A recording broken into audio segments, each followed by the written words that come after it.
try to surprise you. And there we are. We're live now. Everybody else gets the heads up warning. Well, why are just Kaz and I showing? No, there we are. Okay, sorry. I was looking at the Twitch stream.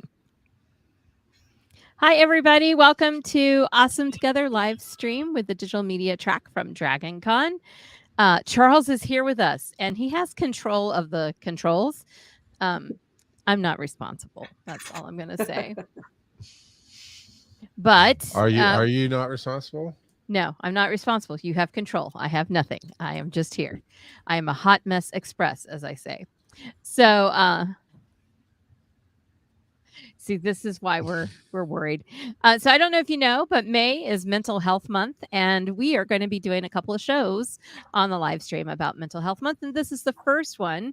Next week there'll be another, and Charles will be telling you about it later because he's going to be hosting it.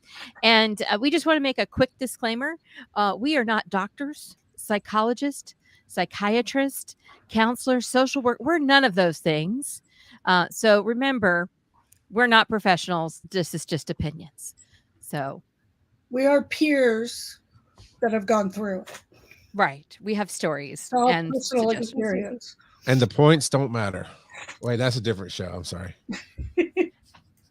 We'll just ignore Charles for most of tonight. Anyway, so there is our lovely disclaimer. And now I'm going to let everybody introduce themselves. Who wants to go first? Because I don't have that on my list. Awesome. Everybody speaks up at once. I feel like I'm back in the classroom. This is wonderful. Okay, Kaz, you just volunteered. Yeah, of course. I'm Kaz, real name Jennifer, but I go by Kaz at the con, and I am a digital media track volunteer. This will be my third year, I think. I think so. Yeah. So my third year with the track. For work, I'm what they call a parent peer support specialist. I work at a children's hospital here in Atlanta, and primarily in the behavioral and mental health pod, they call it, in the emergency room. So when a kid with diagnosis or, needs that kind of help, I don't talk to the kid. I talk to the parents. So I'm a parent peer supporter. That's awesome. And Casey? Well, I am Casey Morris, and wasn't sure what to put on there, so I just put my business name. It's behind me too, but always promoting, right? But so I'm a digital marketing consultant, and last year was my first year with the track. Super excited to speak on a panel and now be part of a podcast. And when Tyra announced this topic, I immediately raised my hand and said I would love to join because it's a topic I'm very passionate about, and I'm happy to be here. I was so excited that you wanted to be a part of it. Thank you. Thank you. And did you do some panels last year at Dragon Con? I did one, yeah. And how was that for you? It was awesome. Oh my gosh, it was my first time.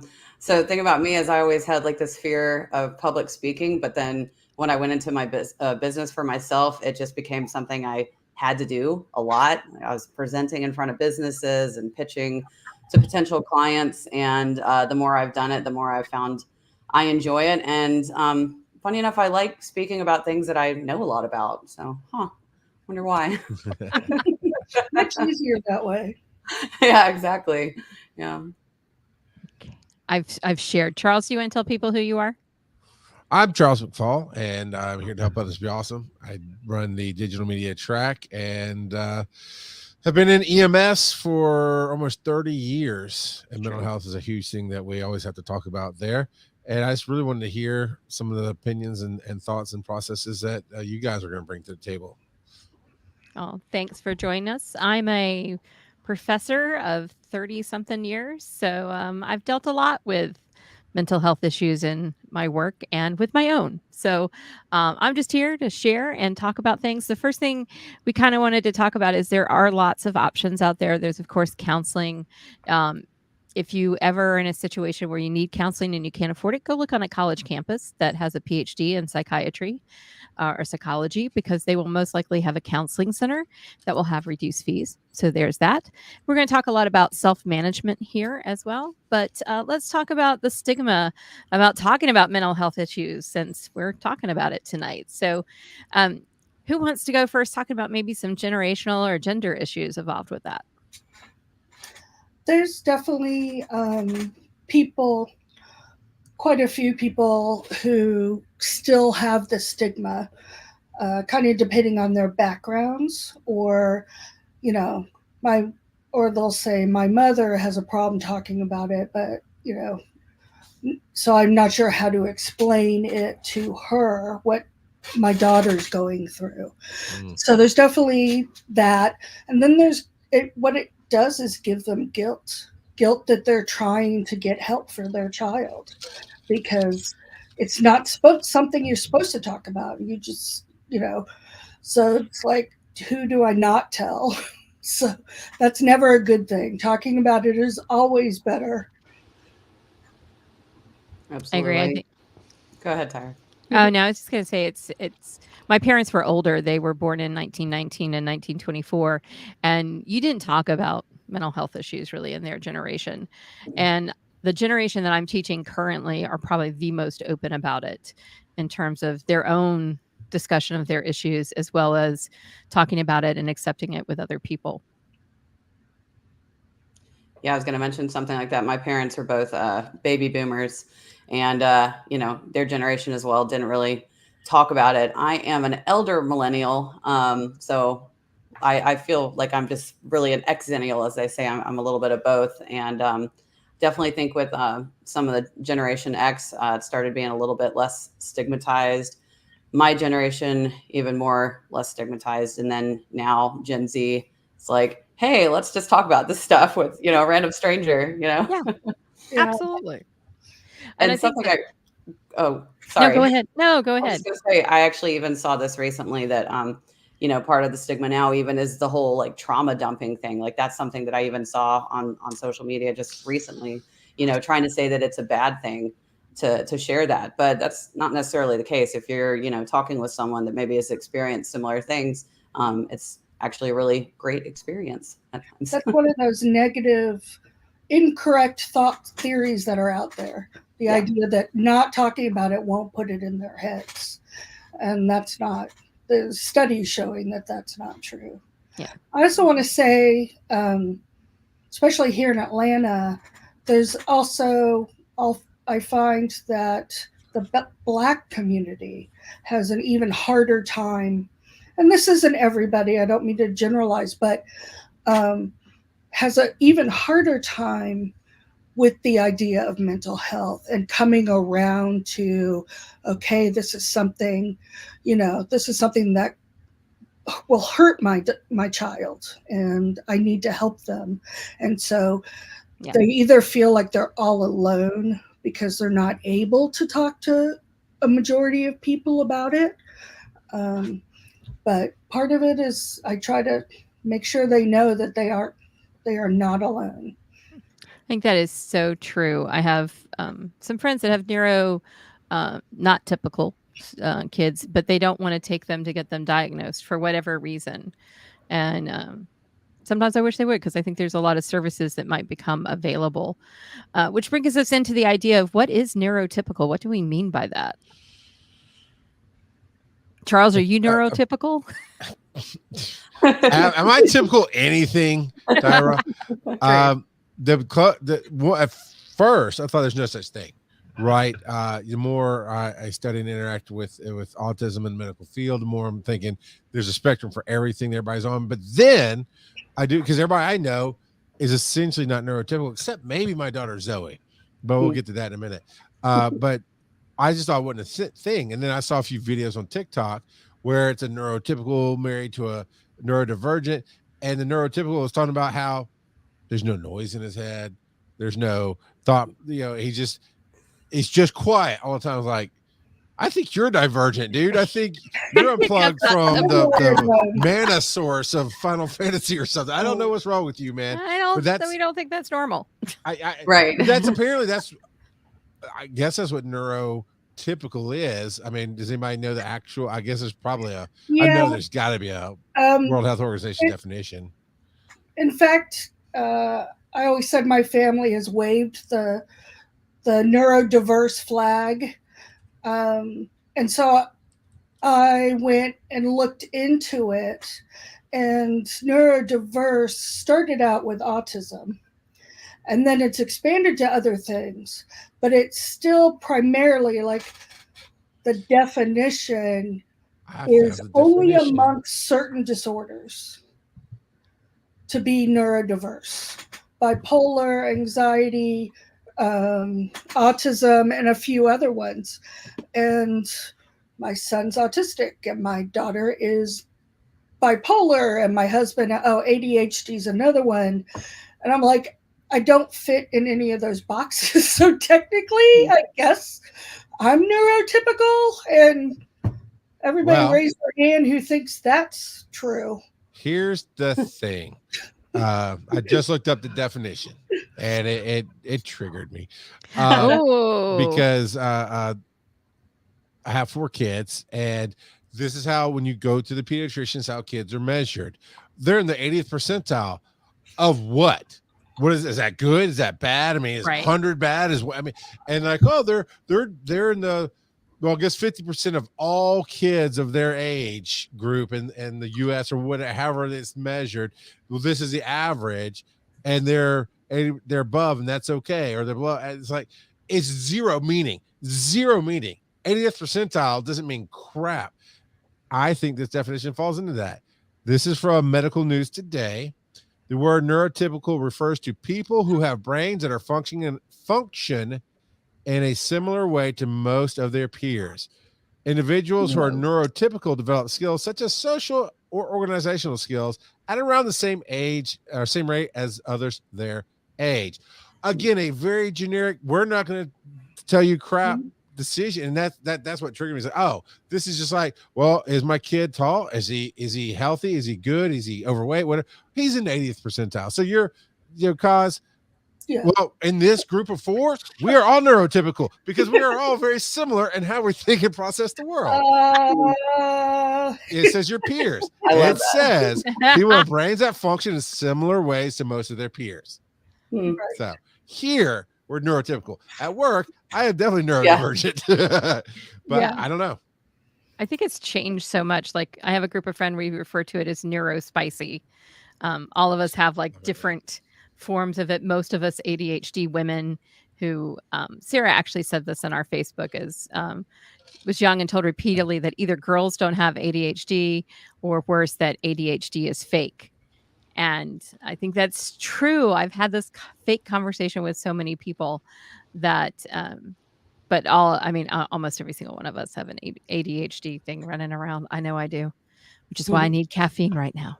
So I will throw this out to you ladies that I'll ask the question just in general. When I say picture a dog, can you actually see the dog in your head? Yes. Can you hear the dog? Yeah, I thought that was just everybody. Out of my household, I think only my daughter Zoe is like, I can't picture a dog. I don't see the word red when you say red. I'm like, weirdo. No, I don't call it weirdo. That'd be bad. There's a term for that though. Like, there is a specific. Is there? Yeah, there really is. Because I read an article about a wife and a husband, and he can't, and she didn't know that, and so it like made a complete difference on how they communicated with each other even. So no, it really does. And of course I had to look it up because being at the computer. I'm so glad. Aphantasia. I don't even know how to spell that, but it sounds awesome. Aphantasia. Yeah. Exactly. PH. Yeah, aphantasia. But I dated someone like that before, and so it was kind of fun for me to like, okay, creative problem solving. Let's figure out a way to explain this. But I've never heard of that before. I got to go ask my husband if he can see the dog now in his brain, in his head. Phil says there are some people who don't have an inner voice while reading. Mm-hmm. I don't get that either. I've got like I always hear music and I always see something and I always hear you think about 5 different things and literally talk to myself in my head or out loud. I don't get the quietness. It's not something I even want. I'll be talking and my voice inside my head will be having like a dialogue of, oh, you didn't talk loud enough, or, oh, don't forget to say this while I'm talking about something else. So For sure. I have no idea what it's like not to have an inner voice. Yeah. I color code things, and I did it even in school, like elementary school, where, English was always blue. So the blue folder, it always got the blue folder, and science always got the red folder, and history, the yellow. I mean, and everybody, other people who do this have different colors for each. Right now, I'm doing a lot of paperwork for Charles, and I'm like color coding things. I don't know if that's good for him, but it makes me feel better. It works. It absolutely works. I'm just saying that's all that matters. Yeah. Well, So go. I was just going to say, so earlier, going back to the neurotypical neurodivergent. So I had looked this up when we talked about this stuff, I guess last week. So the Cleveland Clinic, they had a list of different things that they consider to be neurodivergent. If y'all want to hear that. Yeah, let's hear it.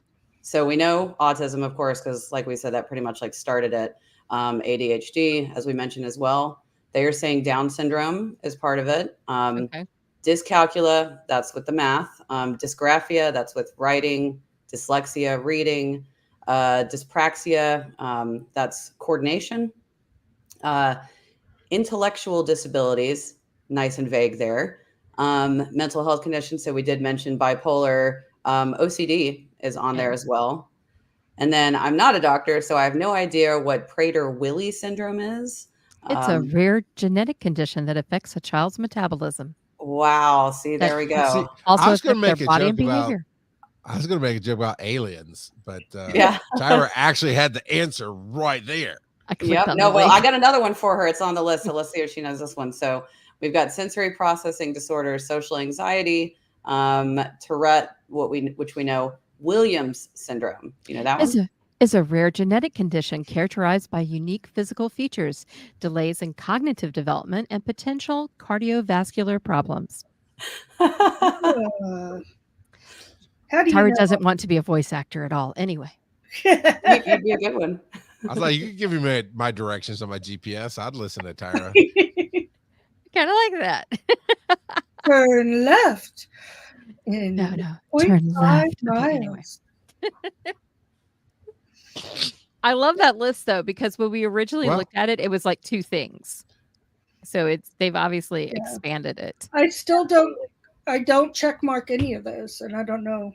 See, this is what exactly cause. This is why I think everything's more or less a spectrum. Well, every human's on a slider of some kind, right? And of multiple kinds, honestly, because a lot of that being a medical professional, a lot of that here is like, well, those are diseases. Those are chemically detectable. Some of them are diseases. Some are chemically detectable. Some of them are massive change in how a human presents. And then you've got ADHD, right? It's like these don't seem to fit, but you slide the slider of, well, cause what is something that you do identify as like, this is different in my brain? What's one thing? The color thing I was telling you about. Okay. Color. Yeah. Okay. You don't check a box, but that's what I'm saying. It's so difficult. Medicine has to be like, this is a thing we can diagnose. But what we're really talking about is how we process the world. Exactly. I think this leads into another. I'm sorry. Go ahead, Casey. Well, this is going to circle us back to the topic of the of the podcast. So if you had another thing real quick on that. I was just going to say, like, it's important to talk about neurodivergence in relation to mental health, because oftentimes people with some kind of neurodivergence have, I don't know if you call it the comorbidity. What's the, it's not morbidity necessarily, but they have mental health conditions. And, a few facts, 78% of kids with autism spectrum disorder also have a mental health condition, sometimes 2. 73 to 81% of adults with autism spectrum disorder have a co-occurring mental health condition. 2/3 of people with ADHD have one or more co-occurring mental health conditions. You know, that just goes on and on. 38.3 of adults with ADHD have a mood disorder like depression. And then 47.1 of adults with ADHD also have anxiety. So if you have identified yourself as neurodivergent and you are feeling some of these, you know, mood disorders or other mental health, it's pretty darn common. So that's all I wanted to say about that. Well, that last one. Segue to, we were talking about mental health versus Yes. mental illness versus mental disorder. Yes. And what And my it main, is a Venn diagram a little bit there too.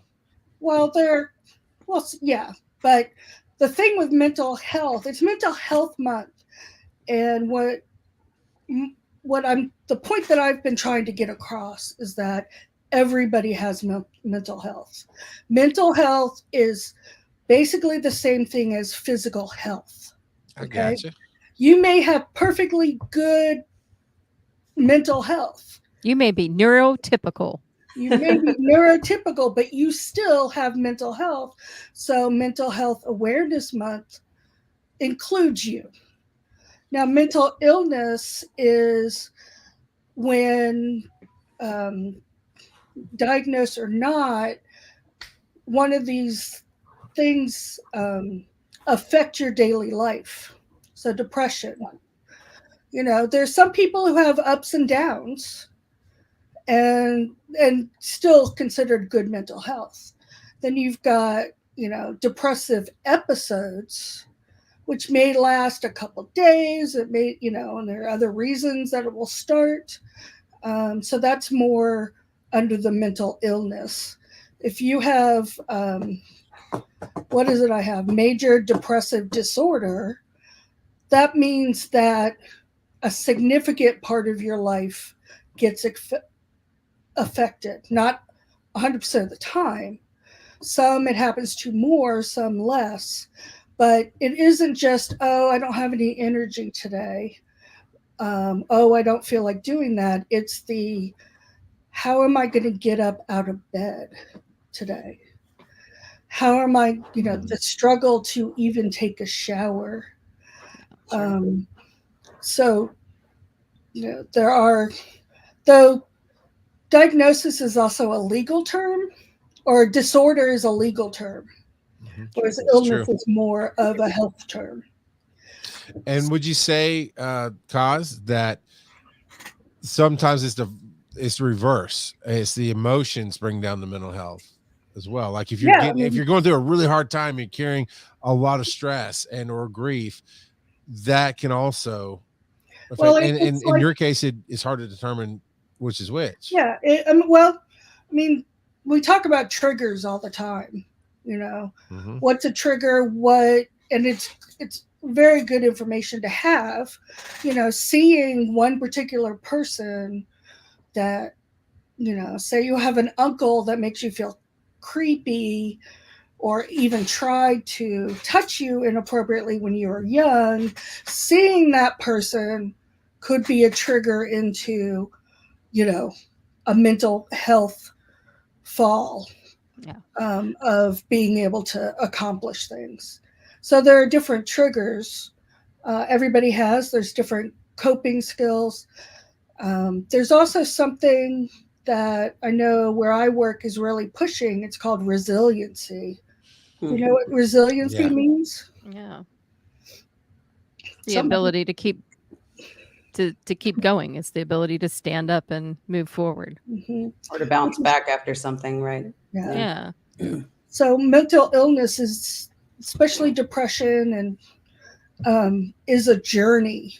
You may, you know, have to deal with your kid. We're dealing with kids, and this is the first time they've taken 10 trazodone that belonged to their father because they felt so desperate. They may not have even wanted to kill themselves, but that's a whole nother thing. Yeah. But that's the point that starts the journey. Not So- that things weren't happening up to that point, but that's the point where the journey starts with needing help and not just being able to, oh, I'll talk to my friend and I'll feel better because somebody said something mean to me today at school. Yeah. Yeah. There are So- two interesting things that I thought of, and kind of in relation to Charles's question. You're talking about emotions causing, an episode, right? Whether it's anxiety or depression. So I have studied a bit of cognitive behavior therapy. Find it absolutely fascinating. And something I learned is that the emotions don't come out of nowhere, right? There's always something that starts it all. So in the case, it's typically a thought, right? So a thought on its own doesn't have any meaning until we assign it meaning. So if you have a thought in your head, for example, like, I'll never be able to run a marathon, and that's like really upsetting you. Well, there's a problem with that thought, is that you're not a fortune teller. You don't know the future, right? That is called a cognitive distortion. So once you recognize that your thought that was bringing you down, you can take it and say, actually, this isn't true. That removes the emotion, and that stops the emotions and the, downfall, the downward spiral in its tracks. It's part of mindfulness. That's one of my favorite things to share, and we'll probably end up linking it. Just a list of cognitive distortions. That to me has been very helpful. I share it with people all the time. And then cause the other thing you were talking about with the trigger, that of course is related to PTSD. And there are all these different strategies for helping people get through PTSD. There's EMDR, which, someone can look up. I forgot the exact, what the acronym is for, but it is a specific type of therapy because trauma, unlike magnetic, is that the magnetic one? Eye movement. It's an eye movement. Oh, eye movement. Yeah. Sensation. So they'll do this, or they'll have some kind of something, like maybe a watch, like hypnotizing you or whatever. But that somehow activates I want to say it's the amygdala, which is where trauma memories are, I guess, stored and suppressed. It's not just your normal short-term or long-term memory. Right. So that's why if you're out and about somewhere and you experience a trigger, you can have a full-on flashback, be taken to that moment, start panicking out of nowhere, right? And you may not even know that you're having this flashback. Absolutely. You're just having a reaction. Absolutely. But it can even be something like you're watching a show, you're watching a movie, and someone says something or a character does something and the same thing happens. So a very important way of working through trauma is working through triggers whenever you have them. Again, I'm not a psychiatrist, therapist, anything, this is just from my studies and experience. So if in that moment you recognize, okay, what was I triggered by? What was it specifically? And you take the time to think about that. The best way, I found, and what other people have said to get over it is to say, well, that's in the past. That's not happening anymore. Otherwise you're reliving it, right? That's not happening anymore. I'm out of that situation, and focusing on the present. And the more a person can work through triggers, the more they can help overcome their trauma. Mm-hmm. In your experience, Casey, would you say that I had something I was going there with? It was something how we do it for ourselves. So you're talking about the triggers and not. It's like exposure therapy, specifically. So like one example is you could intentionally watch a movie or read a book with a topic that you were traumatized with in the past. And through that exposure therapy, you're now going to be exposed to the triggers, and pause the movie, give yourself the moment to feel and heal from it. Because unfortunately, it's not just, trauma is not one of those things that, it just gets better over time, because unless you are actively being triggered or working through the triggers, they're still going to come and you're not going to know how to react to them. So that's part of the healing, is getting better at reacting to your triggers and having a plan in place. Okay, so like I know the next time, for example, next time I'm triggered, I have the plan of I'm going to figure out what I was triggered by, what the memory was, and then take that time to say that was in the past. That's no longer happening. This is the present. This is my life now. This is the people I have that love me, etc.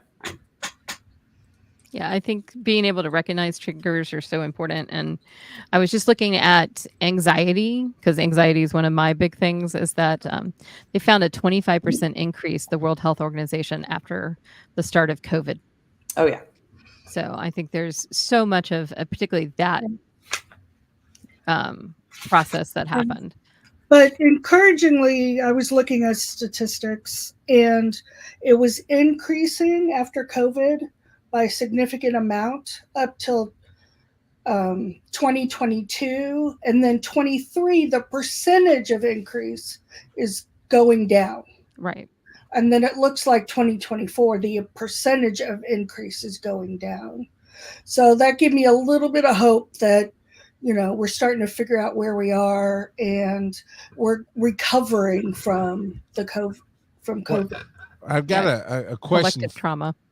Yeah, I've got a question along those lines with that. So first is a story about, I saw a thing on TikTok where somebody's talking about how when you're in a line, like you're at a grocery store and you're in line, and you just look over at somebody and like, oh man, that person's looking at me and they're thinking this or that, and you just make up this negative story in your head. You're really just creating a conspiracy theory against yourself, right? You're bringing this to it. Now keep that in mind, because that, for me, that just resonates. Like, holy crap! When I see somebody and I think they're judging me, I'm judging me, not them. That's nothing to do with them. Yeah.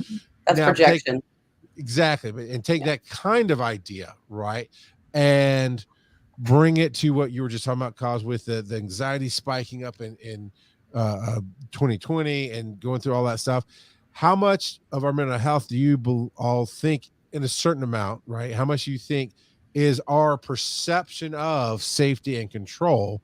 And when something like COVID came back, and routine, safety, control, and routine, and on everyday things, like I go to work, I go shopping in the morning, I go to Taco Bell at 4 a.m, whatever. And then COVID came, it's like everything's closed at 7. You don't go to work, you stay home, and really you have no control other than to get up, wash your butt, and get to work on the computer. How much do you think plays into us and our anxieties and different things like that? I think it was probably different for pretty much everyone, just depending. I'm one of those people that I just do not have a routine. I kind of try, but it's not really like a routine. So to me, that wasn't anything different. I know a lot of people are actually just really scared for their health and their, family's health and stuff. So in that way, there was that safety there. And a lot of people, I think too, at the beginning of the pandemic, I wish I had a statistic for this. I should have looked it up, but probably experienced anxiety and depression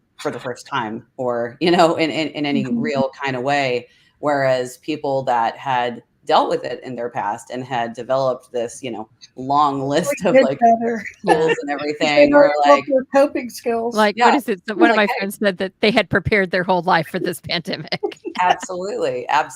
Which was a very strange thing to experience. Right. But yeah, I think it was a lot of things for different people. But the interesting thing was that it was the first time that some people were having to cope. And I know I definitely was a phone a friend a lot of times, talk to people and try to help out.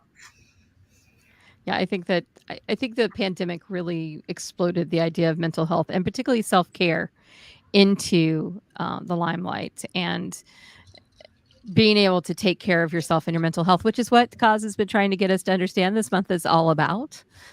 So I'm kind of interested in what everybody does for self-care. How do you take care of yourself?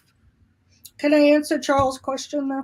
I am sorry. I did not mean to cut off Charles's question. Cause. No, you cannot. We're on to the next section. Next one. Come on. It was a segue. I took it. It was a beautiful segue. I've done that so many times. Okay, pause on the segue. Cause, what's your thoughts while I pour my drink? This will be great. I think that everybody has a level of stress, okay, that they can handle and be able to live normally. This is all just me. This isn't anything I've, gotten from anywhere. I can't show you studies. But for me, everybody has a level of stress. Now, even before the pandemic, the level of stress because of the chaos in the country, and really, for me, it seemed like it became okay to hate again, increased that stress even before the pandemic. Now, the pandemic came and you were up there at a highest level stress-wise, the whole country, that anybody had ever been. And then it spilled over with dealing with COVID. So that few years before COVID, I don't like to say his name, but I think that all began this whole. I actually did a workshop because of what you're talking about called Keeping Sane, and I did it for nonprofits because the internet had become so vitriol. And so, I mean, we went from a few trolls to exploding trolls to hatred, like you talked about. And I actually put together a whole workshop on how do you keep sane if this is what you have to work in. Yeah. What's a good what's a good point from that? How do you keep sane sometimes? I mean, I know that it's the control thing, right? It's like, what can I control? What can't I control? It's like one of my coping mechanisms, like you don't have to necessarily be religious to take the advice from the Serenity Prayer, because it's all about recognizing what you can't control. Mm-hmm. And to me, that's something that I regularly utilize. If it's someone I know that has said something hateful, I will reach out to them on a one-on-one basis and talk to them about it. But stranger on the internet, not anything I can do except maybe see if they posted something, really racist or bigot and report it to Facebook, Yeah, it's amazing. The unfortunateness of that was that we found out how people felt about things. Right. And you're like, oh, that was really, I think that's depressing just in of itself. That can definitely be something that a lot of people spiraled over and brought on a lot of anxiety and depression, and just when your worldview gets rocked. Yeah, this sounds like the mental health and social media that we discussed. I didn't have a lot to say on it because I'm not as into social media as all three of you are. So yeah, we work in it. Seaworthy Consulting is definitely part of that. And I think, and I teach, that's my primary course that I teach is social media and digital marketing. And I have an entire session on talking to my kids about the fact that I'm teaching you to go into a profession where there's a high level of stress, anxiety, and you're going to get trolled. Somebody is going to say something horrible. And I often talk, like last week we were talking about women in digital media, and I said one of the reasons that I haven't been on camera more is I don't want to hear the trolls. So, and for me, it's a stretch to do this because of trying to protect my mental health. So, well, let me ask y'all this along the lines of I see the comment there about the stress relievers where the parents and the parents, inevitably pass away. And my wife had the same thing. Me too. How do you switch from external stress relievers, external help, external comfort, if you will, to internal? For me, I had to learn to meditate. Yeah. To learn how to quiet, and I can't quiet. Let's be 100% honest. I've been trying to meditate since I was like 20 something, and it took me till I was my 50s to finally find the right teacher on an app that said you meditate the way you meditate. It doesn't have to be the way anybody else meditates. And that's probably the only thing, like if I'm having tremendous stress, if I can remember to get in there and find that moment of quiet, usually with a dog laying on me. Oh. That certainly helps for sure. Yeah. Yeah. And then I think meditation is really useful because it can also help you learn to practice mindfulness. So again, just being aware of your thoughts, how they're making you feel, recognizing when your thoughts are spiraling in a negative way, and stopping them. So mindfulness, like really big thing, but then also understanding the importance of self-soothing, because sometimes there won't be an outside source. Sometimes it'll be late at night and you can't call a friend. I mean, hopefully there's someone, but and the thing is that once you get used to self-soothing, it's so much better for you, because now you're in charge. You're the one that's in charge of your own mental health and well-being. It's great. And especially when you're first starting the journey, to have someone to talk to, whether it's a friend, a family member, or a therapist, right? But the idea is that you eventually can do it yourself. And once you do, you feel a lot better. You feel more empowered, and you say, okay, well, I've got this, right? The most simplistic, amazing thing I saw happen the other day for that self-soothing was one of my managers was sitting there at a meeting, and her kid's school called, and she's practically a single parent. I mean, she's divorced, but the dad doesn't really step up as much as he should. And she already knows her kid has all the different things her kid has. And so the school nurse presumably is on the other end talking about how she's doing this and that. And we do work in medicine, so we kind of cut to the chase. She's like, yeah, it's called a panic attack. Tell her to find 5 things in a room and tell you about them one at a time. And all of us at the table, we're in a meeting, all of us went, holy crap, that's like the best stress advice I've ever heard anybody. And she's like, yeah. And you hear her on the phone, she's like, okay, bye. And she clicks and goes back to the meeting. We're like, that was impressive. And I just took that to heart. When you start really feeling overwhelmed, and just start finding 5 things in a room. There's nobody to tell it. Tell it to yourself. Oh yeah. Start describing what you're looking at. I talked to my parents about coping skills, which is kind of that same thing. And everybody is different. And, for example, my daughter, she started this when she was an infant, and we were trying to get her to sleep. But she's one that if she gets upset and it goes round and it gets worse and worse and worse and worse and worse and worse and worse, right? Death spiral, right? Yeah. At some point, we realize that there's a falling off the mountain, where if she could stop herself by this point, using coping skills, she wouldn't go to that extreme. So, and we got a 504 at school, which is kind of a mini IEP. If people know anything about it, I don't want to go into it, but she was allowed to leave the room without the teacher, giving her permission, without the hall pass, without all of that, because she realized if she was getting to a point, she knew exactly where, that if she left the room and took 5 minutes alone in the bathroom or whatever, she could calm down and come back and finish the day. Possibly even finish the issue, cope with the issue. Yeah. But so everybody has different ways of coping, different skills. Going back to the 5 things. So I don't know if I've got this completely from memory, but it's like a 5 things, 5 senses, right? So 5 things you can see. Help me. Is it 4 things you can touch, 3 things you can hear, 2 things you can smell, and 1 thing you can taste? Yes. Yes. I get an A. I think that is correct. And that sounds right. Yeah. And you can actually do just one of each too. Yes. Yeah. Absolutely. Always with what you need.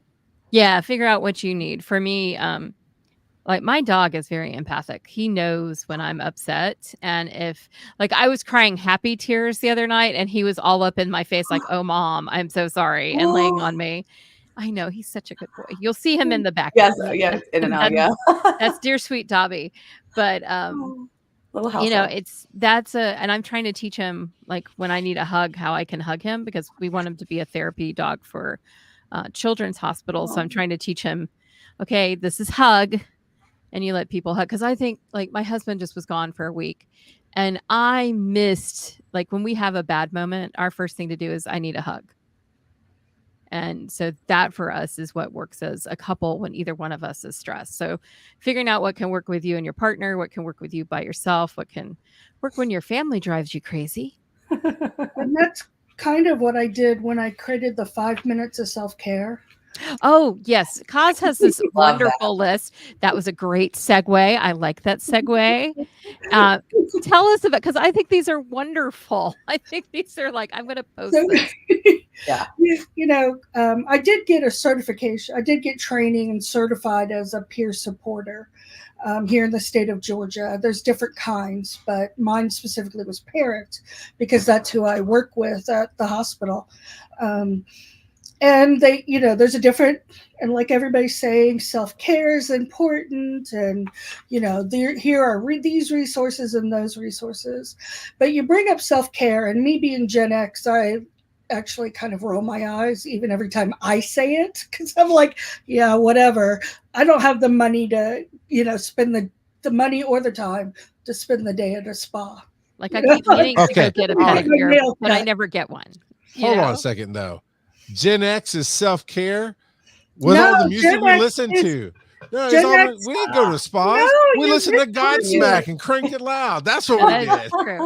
Open Like if up your no. ears, Charles. What I said was I 100%. roll my eyes. I know. To Because look of up Gen to see X. what song you're listening to. All right, gotcha. Here. Y'all just didn't call it that. Y'all just didn't say, hang on, I'm going to go to my room and listen to Nirvana because I need 5 minutes of Yeah. self-care. No, you're right. You're right. Yeah, And no. and that is one of, so I created this list. There's a great list, and we're going to be sharing it in pieces and chunks. We'll let Charles talk about, no, he doesn't have this list. I don't But have one the of them list. is music. And I think, some of these things on this list, people do automatically. They just aren't counting it as self-care. It's that you get home from a hard day at work and you sit in your car and you either listen to the hardest song where you're screaming and you're so angry and whatever, or you listen to something that kind of makes you cry, or it's a happy song. It's like I want to lift my spirits a little bit before I walk in and see the kids, and because I am happy to see them, Right. but I want them to feel that. Yeah. So that is one of them. Anybody else have their list you want to read? I think this one is you have pray or recite a favorite passage, psalm, poem quietly to yourself over and over again. I think the rosary, I have a good friend who's Catholic, and that's definitely one of hers for me. There's words that I have that I say all the time, and when I'm freaking out, sometimes I fall back on those. Yeah. And I didn't realize that was equivalent until months later, actually. But I'm like, that's probably why they do it with the rosary. The idea is, Yeah, you can do it without thinking. You may pray or, recite poems, or we'll just say pray, talk to your higher power, and your mind, and you're going through this extreme experience with being at the emergency department with your child who just tried to jump out a window, or has been locked herself in a dark room because and won't go to school. I mean, these are all, if you're in the emergency room, it is a moment of crisis. It is a moment, okay, here we need more help, but your mind just keeps going, okay, so she's here and this is terrible, and I gotta talk to this doctor and talk to that counselor, but what if she does this, but what if we go there, but what about school, and what ifs kill you? Oh my and gosh, your I'm already mind I'm just- getting anxiety from the discussion. Right, your mind just keeps going, and sometimes you won't be able to sleep because your mind won't shut up. Oh, every Um, night. We can't control the future, right? All we can do is Mhm. do So- what we can do now. You can prepare for the future. Yeah, you can prepare, but That's the Virgo. yeah, worrying about stuff that hasn't happened, like Yeah. some of these things might never happen, and all you're doing is wasting energy. And The parents making I'm yourself seeing, emotional. it is happening right now, but the whole purpose is to stop your mind thinking about that. Even if you pray, you might be praying and asking God to heal your child. You might be praying, asking God, saying, why did you do this to her? Why can't she just, get over this boy? and, instead of trying to hurt herself. So even those prayers, you may be trying to be positive and you may say positive things, but that doesn't cut out. So by saying your favorite psalm or your favorite Bible verse or a poem or anything that's meaningful to you, you're concentrating on what you're saying. And so your mind, it's that same, it's kind of like meditation. You're forcing your mind to go somewhere else. Have you guys heard of the poem Phenomenal Woman by she just left my brain. She's amazing. Maya Angelou. Oh yeah. It's a poem about her being a curvy girl, and yet all the men are looking at her. And whenever I have moments of self-esteem related to body image, that's what I do. I say her poem because her poem is out there loud and proud. I have curves, and yeah, they're looking at me. I'll have to look that one up. Yeah. I'll send you a link. Yeah. Yeah. I need that too. So on the topic, I guess, is, sometimes someone will have thoughts kind of like what you're saying, like what if, or all this, asking over and over again. And sometimes we just want to tell our brains, like, stop thinking about that. Stop worrying about that. Stop worrying.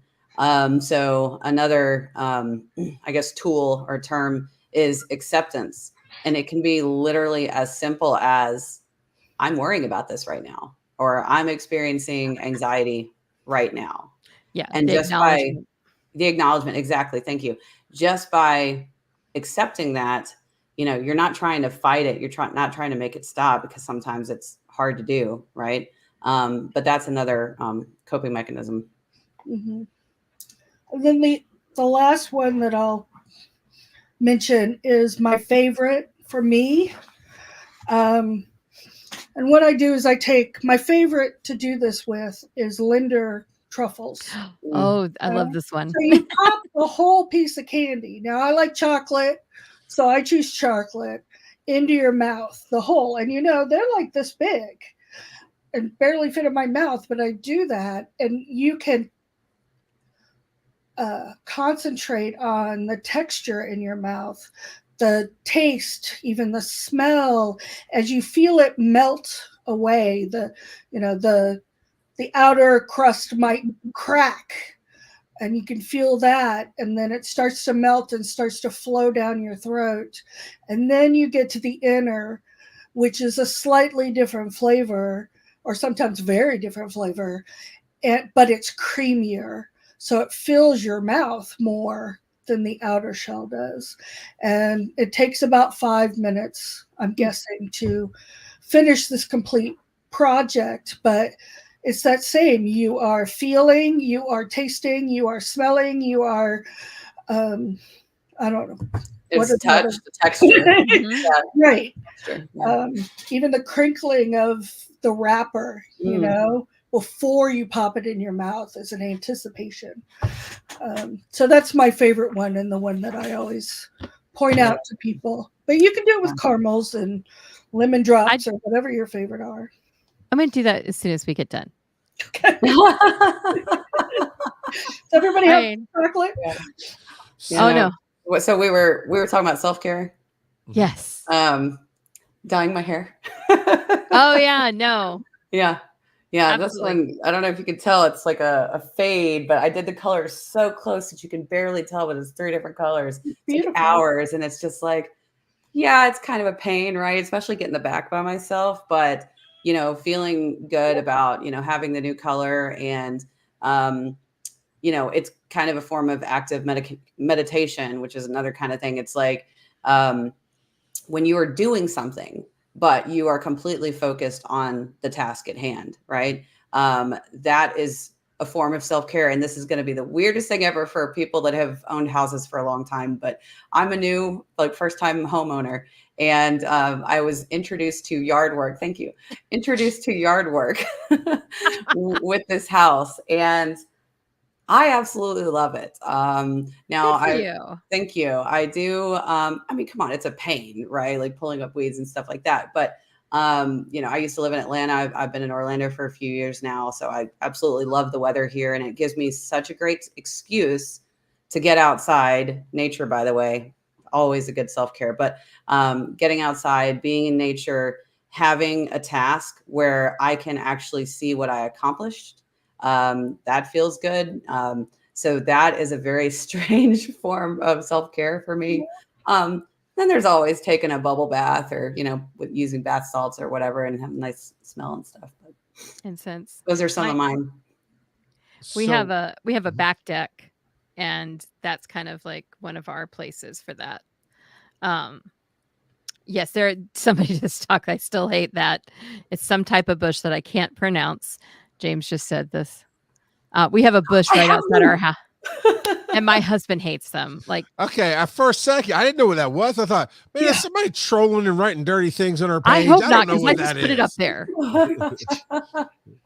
Yeah, no, I have a bougainvillea bush, and it has thorns that are so sharp it'll puncture a basketball. So I'll be wearing my tennis shoes. Yeah, it's great. Previous homeowner. Yeah, so great. Yeah, so great. She has that. the warmest heart. She and I we're friends. We became friends. But she had the spikiest plants at this house, right? There's cacti and all kinds of other She stuff. didn't want people coming near her house. Yeah, I guess. Stay away. Yeah, but no, trimming those. I pretty much always end up covered in scratches. I'm getting a little better at understanding how to, pick up the trimmings and stuff like that. But yeah, I don't know. Again, it's just seeing the results and seeing what I've done. It's nice. And I still I got my work cut out for me. So, I got a ways to go, but it's exciting and I'm learning and I like learning too. That's fun. Nerd. We just hired somebody to do our yard. How do you? Well, I mean, that would be great, but Well, no, it wouldn't be great for you because it's that benign process. You're not having to figure things out fully. You're not having to think. You're being distracted just enough, but it's something you can relax into, which is why people do puzzles or sometimes paint, those kind of things. Games. Or play games. Exactly. Yeah, absolutely. But how do the three of you feel about self-medication? I've lived in a coffee shop. Or just prescription medication? Not prescription. No. Self-medication is an indication that you're sure. going to drink or smoke or eat or something else to help pacify yourself or soothe yourself. Yeah. That might be a trigger. That's a trigger, Charles. Let's get a better conversation. This is no judgment. Stop conspiracy theorying yourself. I'm a fan of the adage, everything in moderation, So, if, for example, you're like, I've been really stressed out. I just want to have some drinks. Like, okay, maybe, once a week, maybe socially, safe place. You're not driving anywhere. Hey, if you want to Uber there to the party and, you're going to be with friends and you want to have, however many drinks, right? Reasonable amount and get home safely. Fine. But if it's like an every single night kind of thing, or if it's cutting into your daily life, your job, your home life, et cetera, that's when it becomes a problem. So I think it's just a little bit of self-awareness that's needed, and saying like, oh, I'll have this dessert or whatever because, I had a bad day. As long as it's not happening every single day, I think it's healthy. But okay. I'm not a doctor, so. I mean, I have self-medicated thank you, Dobby agrees, my ADHD with caffeine for, I don't know, many, many, many years. That's why we're creating coffee shops. I love coffee shops. I do too. I love a coffee shop. I love a good coffee shop. It's the whole experience. It's not just the flavor, it's the experience. No, it's true. Yeah. I'm having a hard time finding one. Like, I gotta send you. There's a whole newsletter for Atlanta coffee shops. Oh, please do. I will. Wait, how do we go from talking about mental health to enabling self-medication? Hey, I'm trying to find my happy place. I'm gonna try to get back. Not try. I'm getting back into writing. I've got 3 books I got to finish this year, and I went to a good coffee shop standby where I self-medicate with some really lovely coffee to help me focus, and it did not work. So I'm lacking trying to find a new atmosphere at one. So any help would be greatly appreciated. coffee IV or something like that. God. I'm No, like, you lose the experience. You got to love the taste. yeah, It's right. not Yeah, just no, about the caffeine. No, I know. Yeah. So, Uh, what are some other? Go ahead, Charles, and then I'll Well, ask. I was just gonna say along those lines, Casey. Like I hear what you're saying, and my thought process was, if they're not truly hurting anyone, and they're including themselves, right, Yeah, in the long term, exactly. then leave it alone. Like, I don't want the silence because it really bothers me. Like, I don't even like being in a room that's silent. Yeah, I want a fan going something, Yeah, but that's my there's definitely husband. times when I want to drown out the noise. Like I have a motorcycle that's really loud, and I'll just go ride, and it just keeps me here so I can process, but it drowns out all the noise of the world. And so I'm kind of What opposite. I happens like to be to- in my head versus everything else out there, and that it just helps me settle. I was going to say, what does your head come up with if you're in a room that's completely silent? What do I you? just hear everything, every little thing. I got some tinnitus forever. Oh. I've got and it's just a little bit. I don't notice it much unless I'm super exhausted and it's really loud. But in a silent room, I can almost hear All the you can paint hear. dry. I can't do it. I can hear the stillness, and it just drives me crazy. See, I exist in a like when Shane was gone, it was silent here so much. Except for no, there's Shane. there's Shane going to his office. He's got to go do some work. But yeah, when he Well, comes always- in, we'll turn on music or TV or something. But I'll spend a good portion of the morning just in quiet. I was going to say, a lot of these things are considered vices, drinking and smoking and all that. And it's a matter of, one, you're right, Charles, it's not hurting anybody, but you need to recognize that drinking may affect your mood. And then if you find yourself, you need to watch yourself. Like it'll come up slowly, and you start with, one beer after work, and then suddenly you're drinking a bottle of wine after work. Just to, and then I've never seen somebody go from Bud Light to Chardonnay. I know what you mean. Though, here you go. Charles, there's far more to beer than this, okay? No offense intended. This conversation again. No offense intended. It's also a generational thing. Like my parents, 1919, 1924 was when they were born. They had a drink every night. It was one drink. It wasn't multiple drinks. A nightcap, right? Yeah. But they absolutely had a nightcap every night. Yeah. And that a lot of people during COVID started that whole 5 o'clock time for a cocktail. It doesn't necessarily have to be 5 o'clock somewhere. Yeah. Right. But it was a no, you're doing it. Okay, I get to look forward to this certain time when I can pull out my, cocktail book and figure out what I'm going to make. Or, I think a lot of it is also, is it just that you want that quick fix, or are you learning about what it is you're drinking or what it is you're smoking? Or it's harder with smoking. I'm thinking drinking, whether you're cocktails, and you learn about what's the difference between bourbon and whiskey, and to a smoking level, I like to smoke cigars out, but only in certain places, like in my backyard when the weather's just right. I'm watching, I get inspired. So look up videos on what's this cigar versus that cigar, or you'll actually see, if you watch my TikToks, I'd say a good 50% of them are me smoking a cigar. Cause I get, like, you go to the coffee shop, you get inspired, you start creating. That's when I want to create. And so there's more to smoking than just cigarettes or weed or anything like that. There's definitely ways to learn. Ritual. I mean, I think a lot of what we're talking about right here is ritual. Okay. And ritual can absolutely positively help you. It's definitely with soothing. these things. Yeah. Self-care. Yeah. Ritual is self-care in many ways. Would you say ritual is what helps you feel like yourself? Like it's somebody says, I did this thing, ride a motorcycle, get a great shower, bubble bath, whatever. Oh, I feel like myself again. Is that basically the end result of ritual, hopefully? Yeah. I mean, it connects you with either you or your higher power or God or whatever you want to call it. Sure. And your memories. It may be that, my father, I don't drink gin, but my father drinks Tanqueray and tonic. And every time I hear somebody say that, memories of my father come whooshing in, and, Oh, yeah.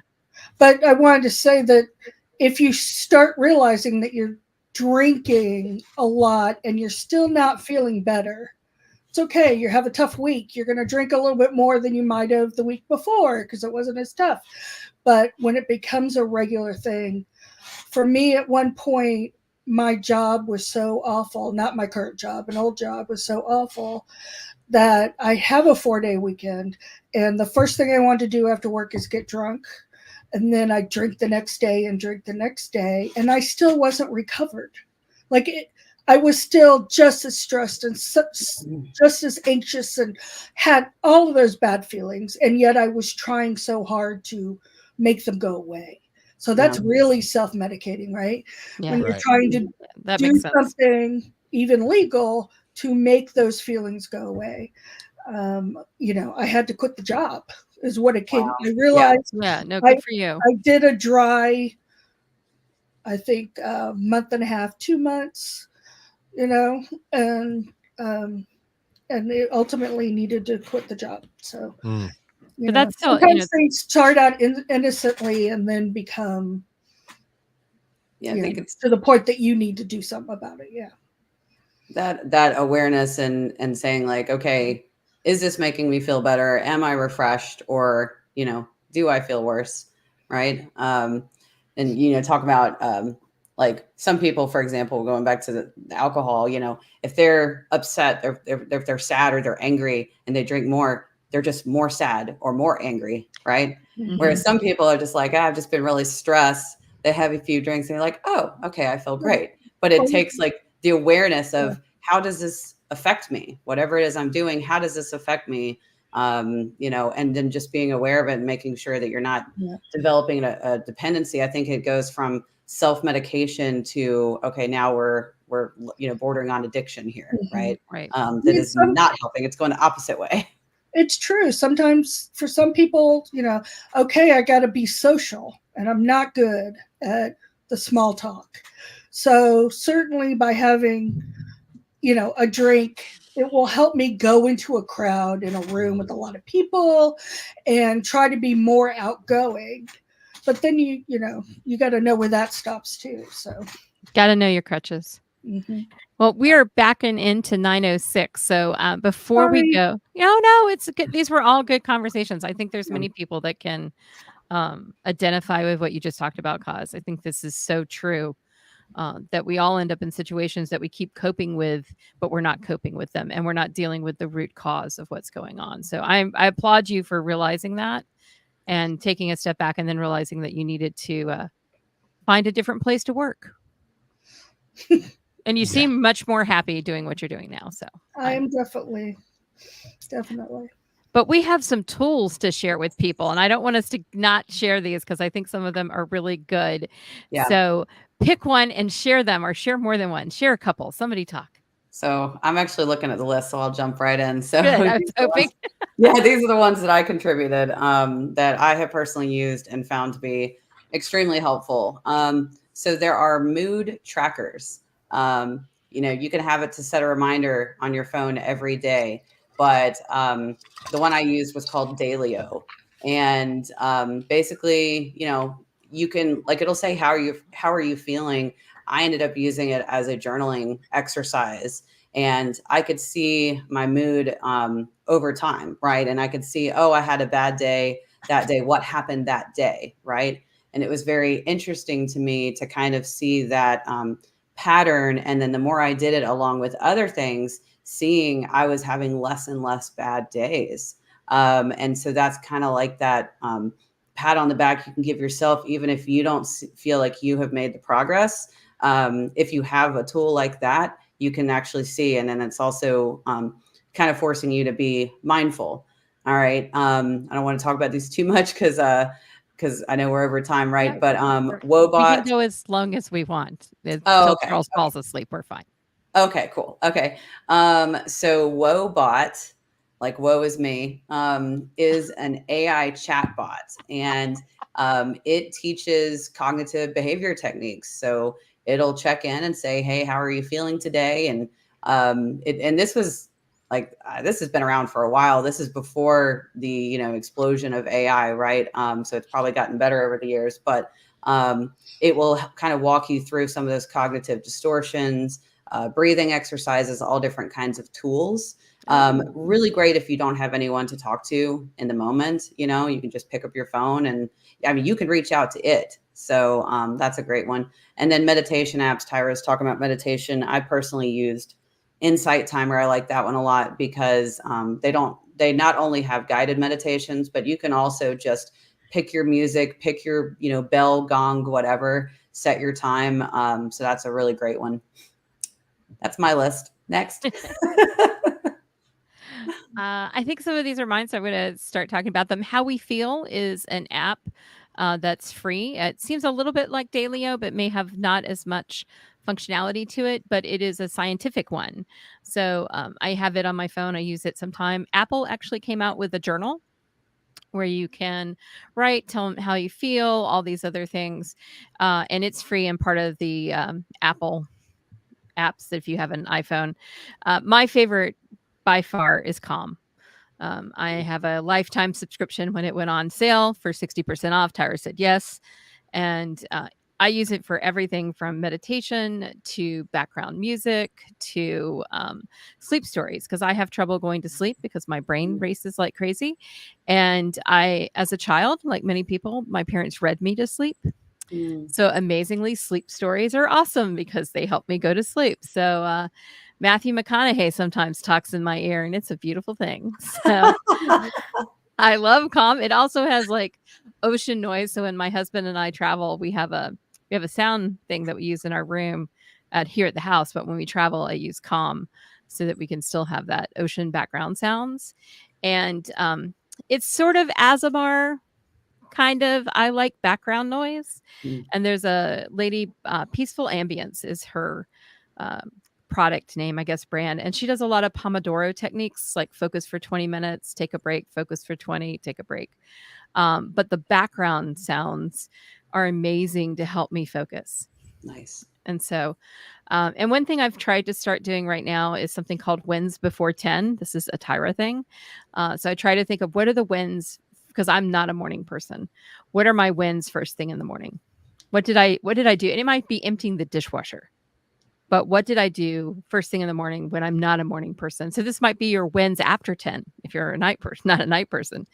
But so I try to do that, just my kind of way of seeing that I'm actually doing things. Kaz, do you have any? I can't remember. I don't have a lot of anything like that. I don't have apps, but I will say that humor is a big thing for me. So one of the a blog that I go to frequently and get, you know, notices that there's a new post. It's called The Bloggess. Some people may know her. She's written books. Her name's Jenny Lawson. And she has spent her life with mental illness, primarily depression, like can't get out of bed for months kind of depression. And so she talks about all the things she's going through. I mean, she did the electromagnetic testing, you know, things to try to help this depression. She's also doing the tiny acid shots, LSD and all that. Yeah. Yes. To try to help with her, you know, going into the doctor's office, all that kind of stuff. But she is so hilarious with everything else that goes on that I need that little bit. And then what do you call them? A podcast that I listen to. It started out being the Hilarious World of Depression. And I had it up, and then of course I lost it. Library. I'm trying to find it. His name is John Moe, and he did, and it's still out there. He's just his current one. He went from the Hilarious World of Depression to a blog called Depresh Mode, and it's all an interview thing. Hilarious World was a lot of comedians, and really how much mental illness helps their comedy, and they talk about first discovering it. I mean, they talk about anything. But there's laughter while it's going through, and that's very important to me. So I linked that one. I'm trying to find John Moe's other part. Oh, the poor man is on Twitter. I am so sorry. The hilarious world of depression. Let me see if I can find that. I've got that. That stopped a number of years ago, but that's what I first found out about him. I actually have a little. It's not even a game that I play, but it's for me the toughness is at work, and I trust the people around me to pay attention and help me out, and I listen to them. But the harder times are when I'm not with somebody, when it's just me, and I've played. Let's find the opposite, and it's I work a lot, and I was actually having a conversation with my wife today about I'd like to have some more passive income because I have very little downtime. And in that downtime, like a Saturday, I weigh my weekend and go, what am I doing tomorrow versus today, this, that, the other, because that's the time I have to get a lot of extra stuff done. But I find the opposite. If I'm working a lot, then I make myself sit down and just chill out for a couple hours, play video games, because like I've got to rest. You have to rest. And if I find that let's say I have a 4-day weekend, I do some rest, but it's like, okay, I've done nothing today. I need to get up and do some dishes or something else. Do the opposite of what I've been doing the most of to find that balance in there. And I'm actually surprised at how often it actually makes me feel a lot better about things. It's like I was feeling more last Saturday being the case. I had a lot going on and I was feeling stressed out, and I did that. It's like, all right, I've worked a ton this week. I'm doing more stuff tomorrow. I'm going to just sit down right now and play. And then after an hour, I was like, holy crap, I needed that way more than I thought I needed it. So, it fights the laziness and the overwork at the same time. Take a nap. Everybody take naps. My wife has a T-shirt that says, I'm sorry. I'm sorry, naps. I miss you. Me, something like that. I forget what it says, but yeah. So also say no sometimes. I have to learn to say no. No is so hard. That's like the hardest thing to learn, is to learn to like say, okay, I only have this much time. As much as I want to do everything for everybody, I can't. Tyra? Absolutely. Yes, sir. No. I'm saying not. Yeah. I'm practicing, Charles. Yeah, but I do have a hard time just looking at somebody and I go, no, I'm not doing it. I've started saying, I'm good. Oh, you want me? I'm good. I like that. And it helps. Sometimes they don't get the point that you finally have to go, I mean, no. And that hurts. But yeah, I'm good. They usually get the point. Like, okay, cool. It's a non-aggressive way to say, yeah. I almost said F off, but no, it's really what I mean.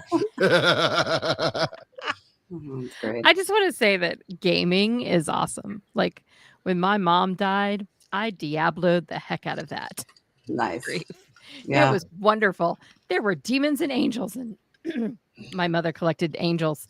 So Diablo was perfect. Nice. There you go.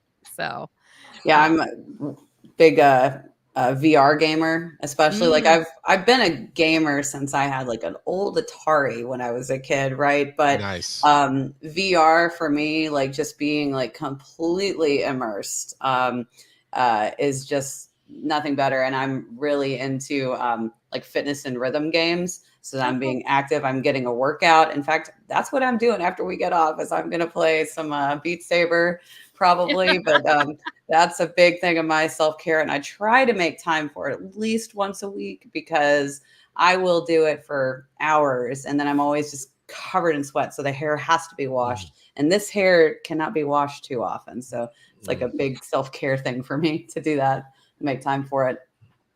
I understand, having pink hair myself. Yes. I had purple. It grew out. It always does. I'm getting mine reinstalled at the end of the month, though, so it's all good. Nice. Reinstalled. I like it. Yeah, it's reinstalled. I mean, I don't know about you, but getting and Charles, you may feel this way too, because I've heard you talk about getting your beard done. There is a certain thing about, like, my hairstylist lives 2 hours away. So I have to drive an awful long ways there, and I have so much time by myself to think. Mm. I get there, I get my pink installed, which makes me super happy because when my hair's not pink, I am not a happy girl. And then I have to drive back, usually with a stop in Helen. And then, so it's a long ways, and it gives me I have to commit to that day being all about me, Mm. and for me, that's hard. So when I get pink installed, it's an awesome day. But Charles has talked about you going and getting your beard done. Yeah. That grooming thing is just, there's a big part of self-care right there. Yeah, absolutely. Painting my nails, taking the time to paint my nails while I'm watching a movie or something. It's great. That's part of mine as well. Absolutely. Oh, I like this Okay. person. I know who you are, but you're now on my favorite list. Oh, that's a friend of mine. Hi, friend of hers. Hi, Pie. Hi, Well, Pie. that's a great note to drop off on. It is. So does everybody we'll start with Kaz. Do you want to tell people they're going to find you at the digital track volunteering? Yeah. You want to tell us more? I'm not I'm not very active in digital media, sorry. It's okay. She's active in our digital media. Find her on Discord. Yeah, you can find me in Discord. I'll friend you no matter what. Charles, do you want to pump yourself up? Not that you need to. I'll toot my own horn. Yeah, linktree.com or it's link.tr. Do I have it? Linktr.ee, linktree/RGOP42 is all of my stuff.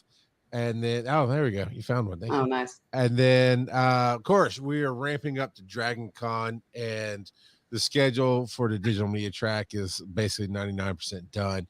And we're just tweaking things and putting the last minute polish on things. But we're very excited about that coming up. And it's going to be another great year. I mean, every year is different. Every year is great. And every year is unique. And I'm very excited about all that. And we are really getting a bunch of different programming set up here on this channel. All this month is mental health awareness. And next week, I'll have Nick Lyle, who is a licensed therapist in Tennessee, who was on a couple of weeks ago when Tyra was out. Tyra and I will both be on with him. And it's amazing, fun conversation. And we're going to talk more about that next level of care for mental health. From somebody who can say they're professional. Exactly, yeah. Yeah. And then the next week, Charles will be back with an hour with Logan Jenkins.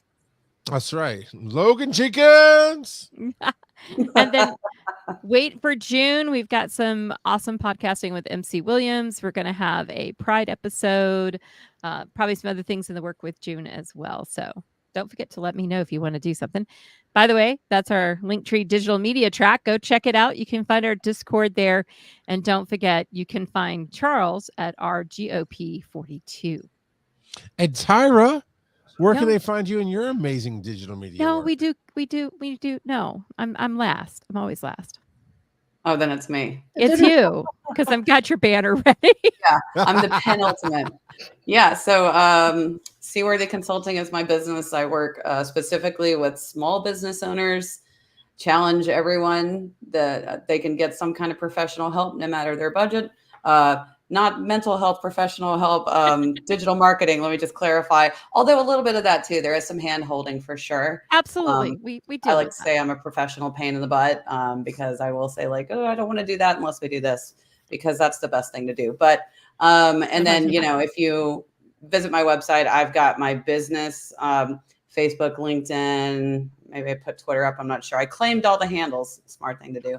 But if you message me there, I can reach out on a personal basis if you just want to, say hi and talk. It does not have to be business related, but she'll talk to you. I'll talk. Yeah. Time pending, but yeah. Well, that's not you. I'm just clicking on banners, not knowing what they're doing. This is awesome. So I'm not a ticker. You were a ticker banner. You got the fancy pants one. I just have the tyraburton.com. And that's where you can find me, is tyraburton.com. I am Tyra Burton, except for on Twitter, where I'm Tyra Ann Burton, because somebody was single and ready to mingle and got it before I did. Claiming those handles, kids. And that's the only thing she's ever tweeted.